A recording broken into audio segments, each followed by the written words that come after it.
पाठशाला में आपका स्वागत है। यहाँ आप सुन सकते हैं शिक्षा से जुड़े सभी विषयों पर बातचीत, खोज सकते हैं नए विचार और पा सकते हैं अपनी कक्षाओं में आने वाली दिक्कतों का कुछ हल।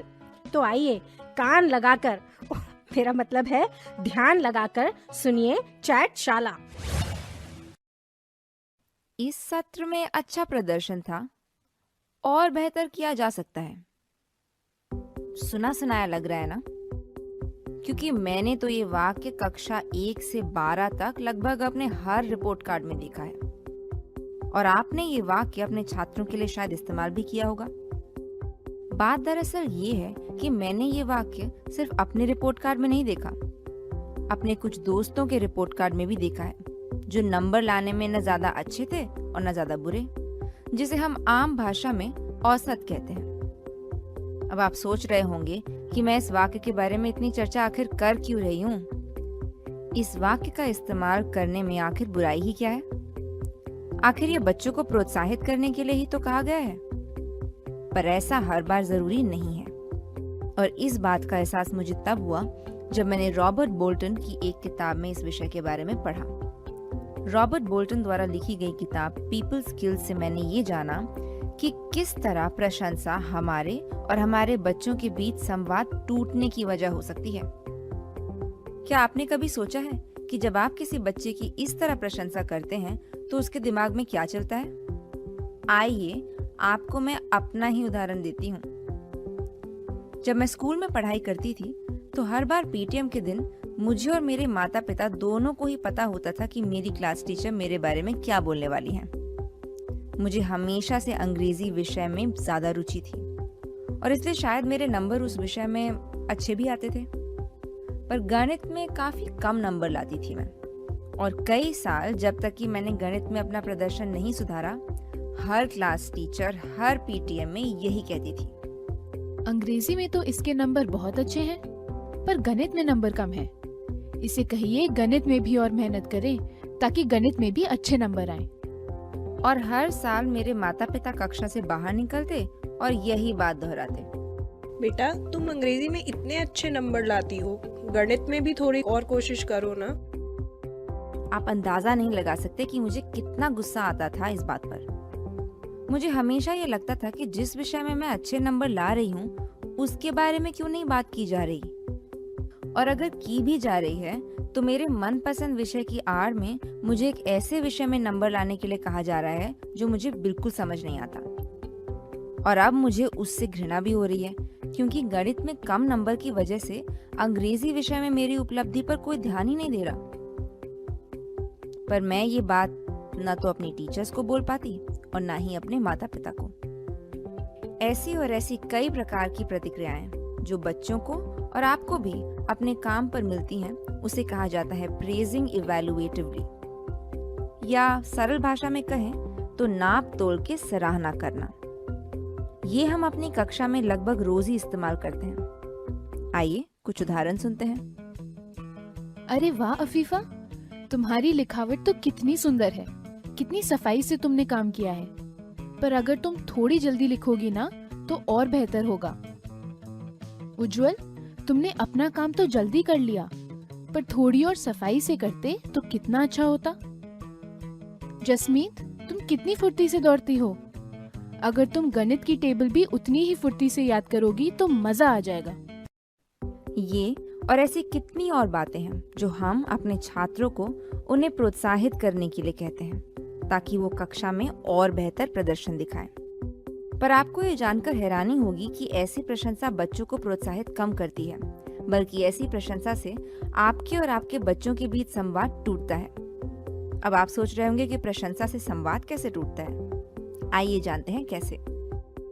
जो 3 उदाहरण हमने आपके सामने रखे, ऐसी कई बार आपने अपने छात्रों की प्रशंसा की होगी। ऐसी प्रशंसा पर आपने अक्सर देखा होगा कि बच्चे आपको कोई जवाब नहीं दे पाते, या फिर आपको अफीफा, उज्जवल और जसमीत से कुछ ऐसे जवाब सुनने को मिलते हैं। नहीं मैम, मेरी लिखावट इतनी भी सुंदर नहीं। रिया की लिखावट तो मुझसे भी ज्यादा सुंदर है। मैम, मुझसे पहले तो अली ने काम कर लिया, बस उसने आपको बताया नहीं। मैं इतनी तेज नहीं दौड़ती मैम, मेरा दोस्त हर्ष तो मुझसे भी तेज दौड़ता है। ऐसा जरूरी नहीं है कि आपको हर बार ऐसा जवाब मिले, पर अधिकतर बच्चों की जब नापतोल की प्रशंसा की जाती है तो वे आपसे इस प्रकार ही बात करते हैं, और ये वजह बन जाती है आपके और आपके छात्रों के बीच संवाद टूटने की। जब हम अपने छात्रों की इस तरह प्रशंसा करते हैं तो उन्हें ये समझ में आता है कि आपको उनकी उपलब्धि से इतना फर्क नहीं पड़ता जितना आपको इस चीज से पड़ता है कि वो क्या काम ठीक से नहीं कर पा रहे। और इसी वजह से अधिकतर बच्चे फिर आपसे अपनी उपलब्धियां बांटना बंद कर देते हैं। जब हम बच्चों की इस तरह प्रशंसा करते हैं तो वास्तव में हम उनके लिए एक धारणा बना रहे हैं, एक ऐसी धारणा जिस पर उन्हें आंका जा रहा है, और उन्हें आंक रहे हैं आप, उनके सहपाठी और उनकी टीचर्स। धारणाएं अच्छी भी हैं तो क्या, है तो एक धारणा ही। जब हम बच्चों के साथ धारणाएं जोड़ते हैं तो हम उनके काम के बारे में बात नहीं कर रहे हैं। धारणाएं जैसे कि फुर्तीली बच्ची, अच्छा बच्चा, सच्ची लड़की, दयालु लड़का, ये सभी धारणाएं हैं जिसे हम इस्तेमाल कर रहे हैं बच्चों का विवरण देने में। जरूरत है इन धारणाओं से दूर हटने की और बच्चों को उनके काम के बारे में सही प्रतिक्रिया देने की। आइए जानते हैं कैसे। बजाय इसके कि आप बच्चों को ये याद दिलाएं कि वो किस काम में अच्छे हैं और किस काम में नहीं, उनकी विवरणात्मक प्रशंसा कीजिए। विवरणात्मक प्रशंसा से मेरा मतलब है ऐसी प्रशंसा जो बच्चों के काम के बारे में हो और उनकी भावनाओं के बारे में हो। जैसे कि, अर्जुन, इस बार तो तुम दौड़ में अव्वल आए हो। पिछली बार तुम्हें दौड़ में दूसरा स्थान मिला था। आज तो तुम्हें अपने पर बहुत गर्व होगा। कपिल, इस बार तुमने परीक्षा में सब सवालों के जवाब दिए। पिछली बार परीक्षा में 3 सवाल छूट गए थे। इस उपलब्धि पर तुम कितने खुश होगे। इन दोनों ही उदाहरण में आपने देखा कि हम बच्चों के काम को विवरणात्मक तरीके से समझा रहे हैं और उनकी प्रशंसा भी कर रहे हैं। उन्हें ये भी बता रहे हैं कि उन्होंने पिछली बार से बेहतर किया है, और साथ ही साथ उनकी भावनाओं को भी महत्व दे रहे हैं। इस तरह हम अपने छात्रों को बेहतर रूप से बता पाते हैं कि उनका किसी भी क्षेत्र में सुधार उनके साथ साथ हमारे लिए भी महत्वपूर्ण है। और इस तरह की विवरणात्मक प्रशंसा हम तभी कर सकते हैं जब हम बच्चों के द्वारा दी गई सभी गतिविधियों का लगातार अवलोकन कर रहे हैं। कई बार जब हम अपने छात्रों की नापतोल की प्रशंसा करते हैं तो हम उनमें कोई ऐसा व्यवहार बदलना चाह रहे होते हैं जो हमें पसंद नहीं आता, पर जिस तरह हम बच्चों को ये समझाते हैं वो कारगर साबित नहीं होता। कई बार बच्चों को समझ ही नहीं आता है कि उनकी कौन से व्यवहार से हमें दिक्कत हो रही है। आप जिस तरह से बच्चे को यह बता रहे हैं कि उनका कौन सा व्यवहार समस्यात्मक है, वो बहुत जरूरी है।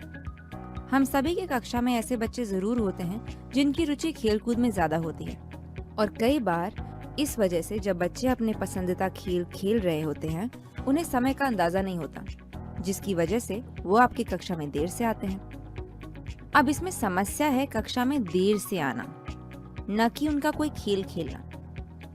बच्चे को ये कहना कि तुम फुटबॉल तो बहुत अच्छा खेलते हो, पर प्रैक्टिस की वजह से तुम रोज क्लास में लेट आते हो, ये सही नहीं है। अब यहाँ पर दिक्कत ये है कि टीचर चाहती है कि बच्चा कक्षा में सही समय पर आए। टीचर बच्चे का देर से आने का व्यवहार बदलना चाहती है, न कि उसकी फुटबॉल खेलने की आदत। तो यहाँ भी टीचर प्रशंसा की आड़ में बच्चे का वो व्यवहार बदलना चाह रही है जिससे उसको तकलीफ हो रही है। और तकलीफ इसलिए हो रही है क्योंकि जब आपने कक्षा में पढ़ाना शुरू कर दिया है और कोई बच्चा उसके बाद कक्षा में आता है तो आपका पढ़ाने का बहाव टूटता है, और साथ ही साथ देर से आने वाले उस बच्चे को पढ़ाया हुआ हिस्सा भी छूट जाता है। इस झंझलाहट में आप उसके फुटबॉल खेलने की आदत पर ताना कस देते हैं, जिससे बच्चे को ये लगता है कि आपको उसका फुटबॉल खेलना बिल्कुल पसंद नहीं है, जबकि असल मुद्दा ये नहीं है।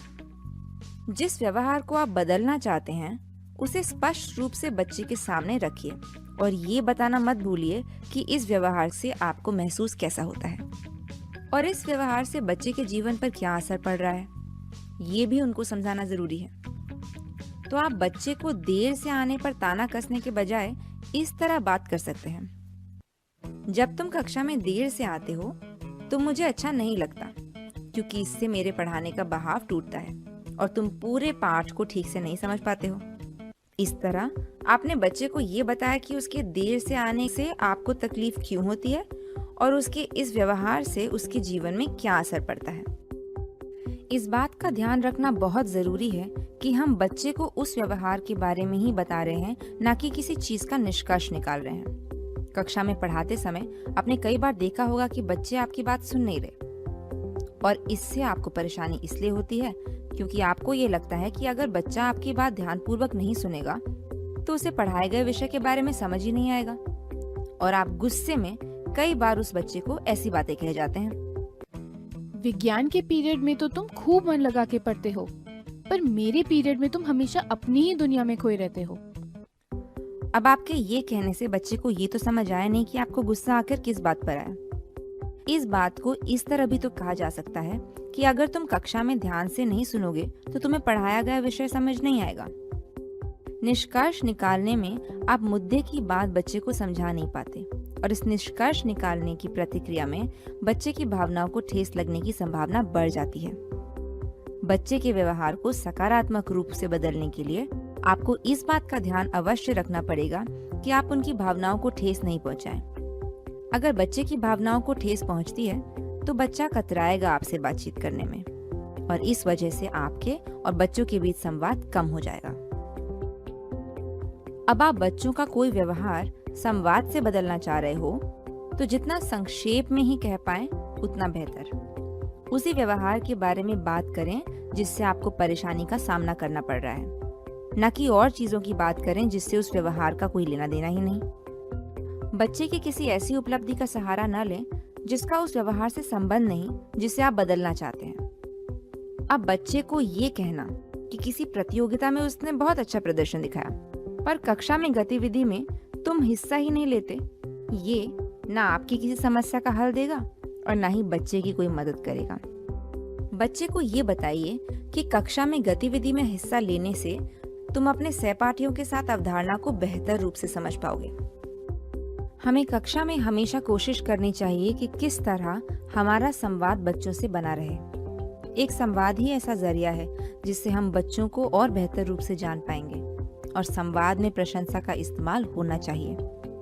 इससे बच्चों का मनोबल बढ़ता है। तो ये थे कुछ सुझाव जिससे आप संवाद के माध्यम से बच्चों का व्यवहार सकारात्मक ढंग से बदल सकते हैं। अगर हम बच्चों को उनका कोई भी व्यवहार बदलने के लिए एक ठोस वजह दें तो उनके व्यवहार में बदलाव जरूर दिखता है, पर ऐसा करने में समय लगता है।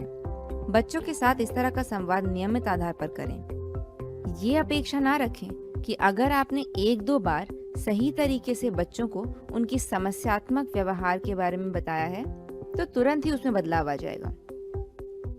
इस तरह के संवाद से बच्चों को तो फायदा होता ही है, आप भी अपने आप को बेहतर रूप से जान पाते हैं, क्योंकि आप बच्चों को ये बता रहे हैं कि उनके व्यवहार से आप कैसा महसूस करते हैं। और ये सब होता है संवाद के माध्यम से। एक संवाद ही तो ऐसी चीज है जो मनुष्य को बेहतर बनाता है दूसरे जीवित जातियों से। इस चैटशाला में हमारे साथ जुड़ने के लिए आपका शुक्रिया। अगर आपके पास आज की चर्चा से जुड़े कोई सवाल हैं, तो नीचे कमेंट सेक्शन में जरूर लिखिए। हर महीने आपके इन सवालों से सभी जरूरी सवाल चुनकर हमारी चैटशाला शिक्षकों की आवाज में उन पर चर्चा करेंगे। तो फिर से आपसे मुलाकात होगी।